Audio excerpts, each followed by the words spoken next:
Alright, got all my valve seals in. If you watched the last video, now we're going to do the push rods and rocker arms. It's easier to do this if you have the intake off. When you put your push rods in, make absolutely sure that they go down into the hole right in the middle of the lifter. Now, if you have your intake on and you have these high lifted valve guides, which sucks, you can barely get your finger on the end of that. Be careful. Make sure you don't drop those down into the intake valley, because then, if you have your intake on, because then you'll have to be taking your intake off to get them out if you can't fish it out with a magnet through one of these big holes. But anyway, put all your push rods in. We got roller rockers, so we're going to put the roller rockers on, making absolutely sure that the tip goes up into the hole of the roller rocker right here. And then on these roller rockers, there's a flat side and a round side. That's the round side. That's the flat side. The flat side has to go up. So just like that, flat side up. But I'm gonna wipe these down. So I'm gonna put all those on real quick. All right, I got all my rocker arms on. Again, making sure the flat side was up for the poly lock to set on. And then I just put all my poly locks on, making sure that the push rod went up into the rocker arm on the front. So all those are in. Now it's time to set the preload. Now let's pretend my hand part is the cam and my fingers are the lobes. Now, depending on what cylinder we're on, say we're on cylinder 1, this is going to be the exhaust lobe, and this is going to be the intake lobe behind it. Because that's cylinder 1. Now cylinder 2, the intake will be in the front, and the exhaust will be behind it, the lobes will, but that's different on LS cars, but on small block Chevy. So now, the lifters, there's lifters this way for the driver's side and lifters that way for the passenger side. So it's going to come around, it's going to start to push up, because the lifter's this way, it's going to start to push up the exhaust lifter right there. Now, what a lot of people do is they'll set the intake while it's there, and then they'll come around the exhaust to go down, the intake will start to go up, it'll go up, and it'll start to come down, which will put exhaust on the base lobe. You know, my fist is the base lobe, and you're imagining where the lifters are. And then they'll do the exhaust. But now what I do is I let the exhaust open, close. As the exhaust is closing, the intake's going to open. That's called your overlap. And then it'll go by, and then the intake will close.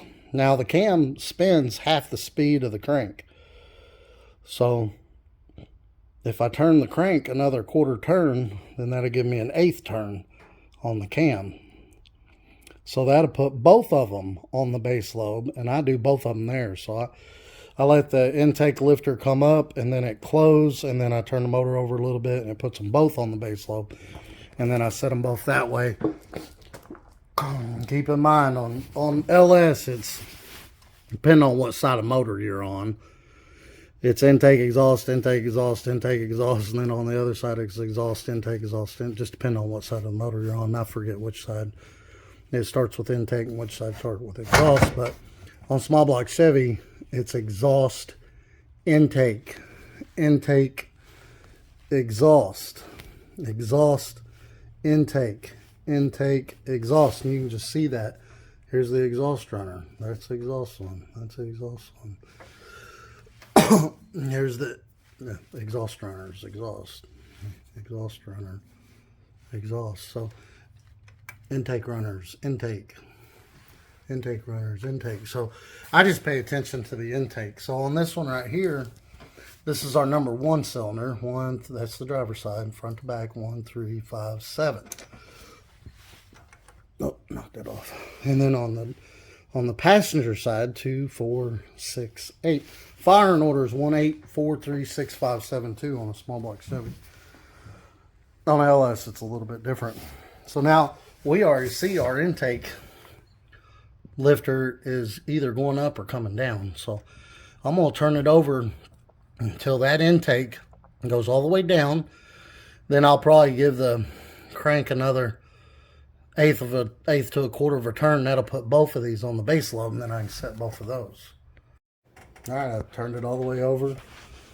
I'm on cylinder 1, intake went up, then it came back down. I made sure it was completely down. Then I give the crank another about 3/8 of a turn. Now I can set both of these. Now, when you set these poly locks,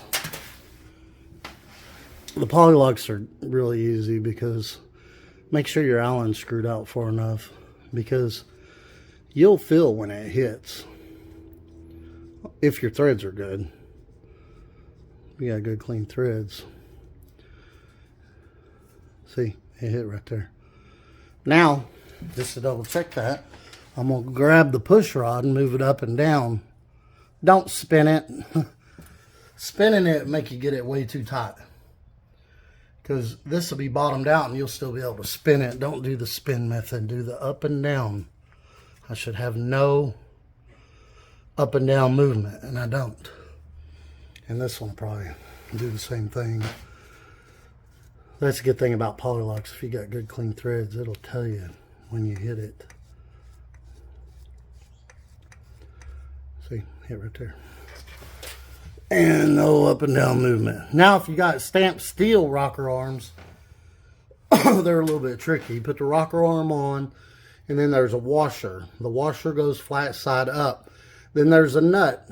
The nut has a rounded side and a flat side. The nut goes flat side down.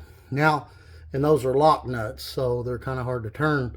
And when you turn them, you got to check up and down movement as you turn it, and you got to be careful, because the socket will either push on the side of the stamped steel rocker arm, or it'll push down on that washer and throw your reading off. So once you get close, just barely turn it, take your wrench off, check for up and down. Barely turn it, take your wrench off, check for up and down. Now, once you got absolutely no up and down movement, you're going to turn this nut a quarter or a half a turn. A quarter to a half a turn. And if you got stamped steel rocker arms, you're good to go. But usually what I do on motors that are going to be driven a lot, I'll go a quarter of a turn, and then I'll tighten my Allen all the way up, and then I'll tighten my Allen and my nut at the same time, and that'll give me another 1/8, which will give me about 3/8. Now, on these motors right here that we usually race more than we drive, I just go from here and I tighten the Allen and the nut up at the same time, which gives me about 1/8 of a turn, which is just enough. You can't see down in there. Let's turn the light on. There's a plunger down inside there. You can't really see it. But yeah, on the motors that we race more than we drive, I want to set the preload to where it's just got the plunger off the retainer, and that's where I want it.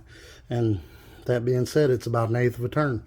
So what I'll do is I'll tighten up this Allen all the way, and then I'll put a wrench on the nut and the Allen in the Allen, and I'll turn them both at the same time, and that'll give me about 1/8 of a turn.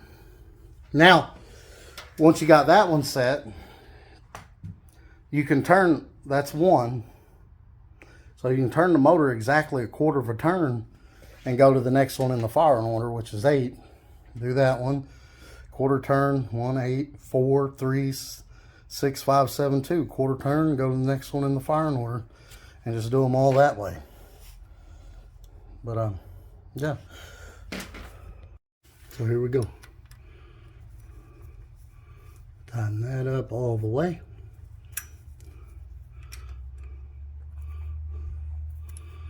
Tighten this one up all the way. And I like to tighten these together, the nut and the Allen together. So what I'll do is I'll put the wrench on there, then I'll put the Allen on here, and then I'm going to turn both of those together, and it's going to give me about 1/8 of a turn. I can't hold the camera and do it at the same time. So there we go. I turned them both together. That Allen went from here to there. Just about an eighth of a turn. My push rod's nice and tight. But yeah, that's how you do that. I'll do the other one the same way. Turn the motor over a quarter turn, we'll go to 8. And then we'll turn it over and we'll do 8. We'll turn the motor over a quarter turn, we'll go to 4. Do it 3, 6, 5, 7, 2, just like that. But that's how you set the rocker arms on a small block Chevy. But a lot of people say, tighten it until you can't spin the push rod no more. Don't do that.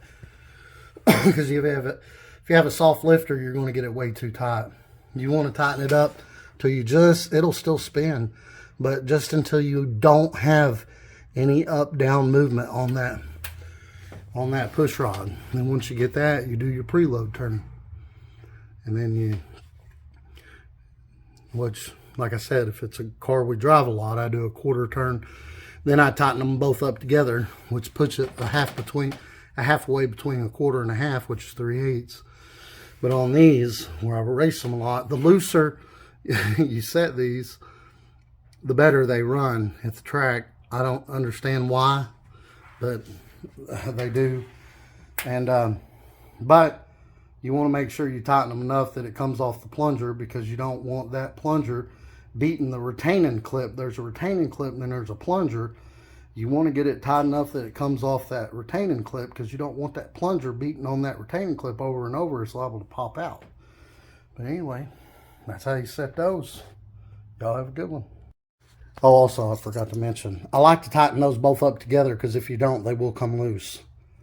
A lot of people say, well, I've been able to tighten just the Allen and they not come loose. I've tightened just the Allen and I've had them come loose. So it only took one time for me. So I'm not going to do it that way no more. I tighten them together. That way, absolutely sure that that Allen don't come loose on me and back out.